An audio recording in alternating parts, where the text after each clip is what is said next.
The final thing that I want to do in my presentation this week is talk a little bit about a few of the major named poets of Manyoshu, to give you a sense of who they were and what makes them important. So, who is the single most important, in literary terms, Manyo poet? Well, that's quite simple. It's Kakinomoto no Hitomaro, which is a bit surprising because we really know nothing about him, other than that he was active as a poet in the last decade of the 7th century. Many of the poems which are identified as being his are formal public works commenting on court matters such as imperial visits to notable locations or elegies for the dead. It seems, therefore, that he may have been essentially a court poet who was called upon to commemorate significant occasions in verse. There are other poems by him which suggest that he travelled away from the capital region, possibly on government business, and so spent time away from the court. It is in this context that we have poems by him composed on seeing a corpse or grieving over his separation from his wife. Some scholars, however, have argued that these particular topics were relatively conventional, and so it's entirely possible that he composed them on request at court after his audience was impressed by the virtuosity of his official public poetry. Given that there are no references to him in any surviving contemporaneous documents, we will never know the truth of his biography. There is also a group of poems included in Manyoshu which are said to have belonged to the Kakinomoto no Hitomaro collection, Kakinomoto no Hitomaro Kashu. This text itself is no longer extant, and so the only evidence we have for its contents are the poems which are associated with it in Manyoshu itself. It's unclear, therefore, whether the poems in this collection are poems written by Hitomaro himself or poems collected by him. In one sense, it doesn't matter which of these was actually the case, because it's clear from the positioning of the poems from this work in Manyoshu, they are used to begin a number of the later books in the anthology, that by the time these were compiled, the poems were viewed as exemplary, and thus were presented as early examples of good poetic work, which was then emulated by the modern and contemporary poets whose work occupies later sections of these books. This means that Hitomaro already had a high reputation as a great poet by the mid-8th century, some 50 years after he was poetically active. This poetic reputation was cemented in the 10th century when Hitomaro was named in the preface to Kokinshu as one of the greatest poets of the past, and this eventually led to his deification as one of the patron deities of waka poetry. In fact, you can still find shrines to him in various places around Japan today. I should know, I've paid my respects at some of them. In the course of the Heian period, rituals developed around the worship of Hitomaro, with his portrait being honoured on various occasions. He is a malleable subject for deification because his biography is so entirely lacking, and that is, anything can be projected onto it, and there is no evidence to the contrary. Anne Common's book, Hitomaro as God, examines the development of the Hitomaro legend in detail. I recommend the first chapter of this as a way to get you thinking about the ways in which literary legends can become established, develop, and be conscripted into the service of various different agendas. But what was Hitomaro like as a poet? His reputation rests upon the fact that he was undoubtedly the greatest master of the long poem form. Edwin Cranston describes him as orchestrating its preposited and parallel structures to provide his prosody with a tensile strength never equalled by any other poet, and this is an assessment with which I would agree. He is equally at home in the public oratorical mode of his commemorations of imperial activities, and also with the more intimate expressions of love and loss addressed to and about his wife, whether or not these latter poems are genuine expressions of his own feelings or written for an audience at court. You can find my own translations of a number of his poems on the website, but there are many others by other translators too. If Hitomaro is the most famous Manyo poet, what about the others? Well, traditionally, the second rung is occupied by three male poets, Otomo no Yakamochi, Yamanoue no Okura, and Yamabe no Akahito. Taking these in reverse order, Akahito was considered to be Hitomaro's equal by many pre-modern critics, although that reputation does not hold today. Just like Hitomaro, we know nothing really of Akahito the man, other than that he was active for a brief period between 724 and 736. Also like Hitomaro, he appears to have accompanied the court on imperial progresses and composed poems to commemorate them. He, too, composed both long and short poems, but it is for the latter that he is chiefly remembered, and for the depictions of nature within these. He is the author of the very first poems in Japanese history in praise of Mount Fuji, and the envoy to the long poem which he wrote then is still remembered today. Cranston describes it as brilliantly pictorial, an assessment with which I wholeheartedly agree. Tago no urayu uchi dete mireba mashiro ni zo Fuji no takane ni yuki wa furikeru. From the bay at Tago I see you when gazing out, pure white, on the heights of Fuji's peak, the snow has fallen.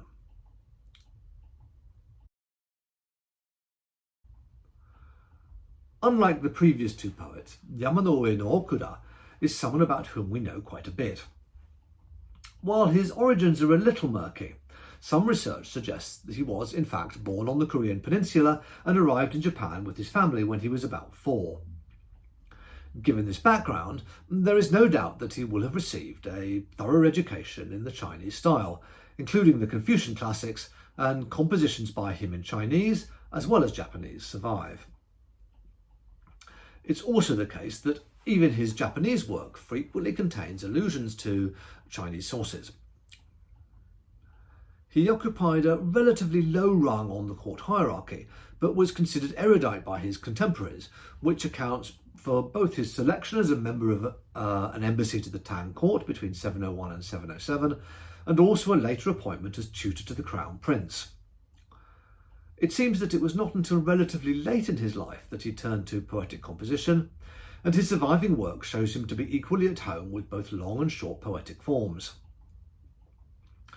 Of the great manual poets, he is certainly the one who was most comfortable including and utilising Chinese reference in his work, as well as writing from the point of view of Confucian moral philosophy. This is seen most strongly in his dialogue between the poor and the destitute, but he was equally at home writing in a more personal vein with his poems mourning the death of his son, being among the most vivid descriptions of grief in the anthology. The final major poet of Manyoshu is Otomo no Yakamochi, who, with 479 poems included in it, occupies more than a tenth of the anthology's total contents. As I have said earlier, Yakamochi is believed to have been the Manyoshu's final compiler, so it is unsurprising that his work should be so strongly represented, and this makes him possibly the most significant literary figure in 8th century Japan, even if he is not its greatest poetic talent.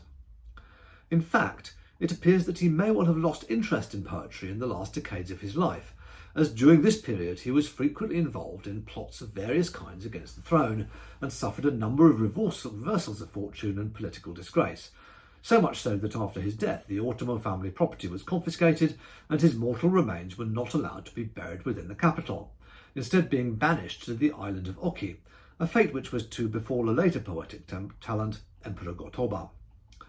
Unlike Gotoba, however, Yakamochi was permitted a posthumous rehabilitation after the angry ghosts of those involved in his final plot began terrorising the court. As a poet, Yakamochi displays growth and change in the course of his career. As a young man, he is primarily known for his love poetry and exchanges with a lady known as the Elder Maiden of Sakanoue, who was to become his wife.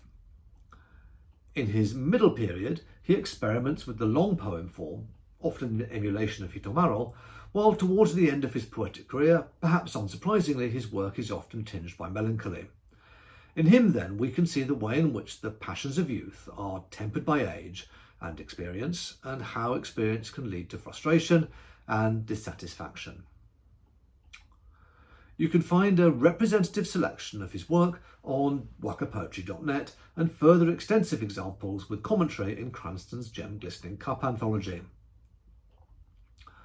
While the four poets I have mentioned above are those who are considered most significant in literary historical terms, that is not to say that there are not others who are worthy of analysis and consideration. There are a number of male poets occupying this third rung, but the person I want to mention here is Manyoshu's premier woman poet, Lady Otomo of Sakanoue, Otomo no Sakanoue no Iratsume. Lady Otomo was the half-sister of Yakamochi's father, Tabito. She had an early relationship with an imperial prince, Hoizumi, but after his death in 715, she married a courtier, Fujiwara no Maro. This relationship seems to have lasted for only a few years, after which she married her half-brother, Sukunamaro, who died in the mid-720s. Even so, she had two daughters resulting from this relationship, one of whom, the older, was the elder maiden of Sakanoue, who became Yakamochi's wife.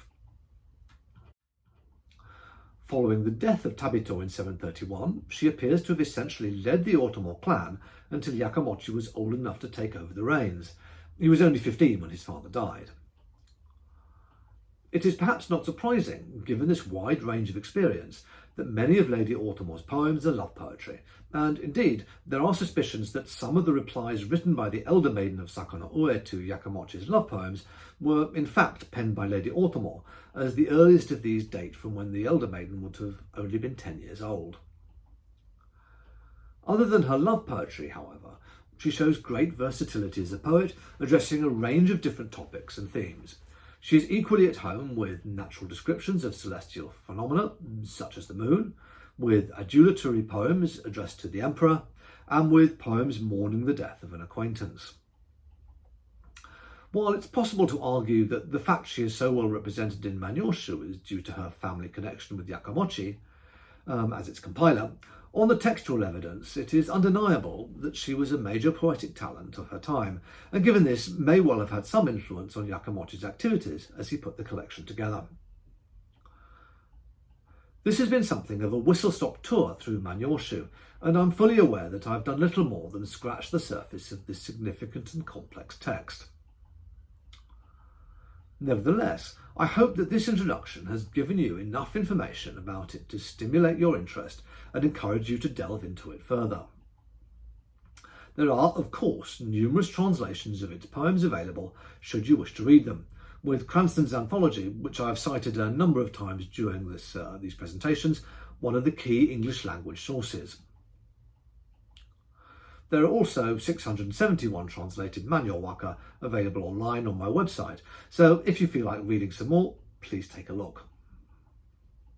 See you soon.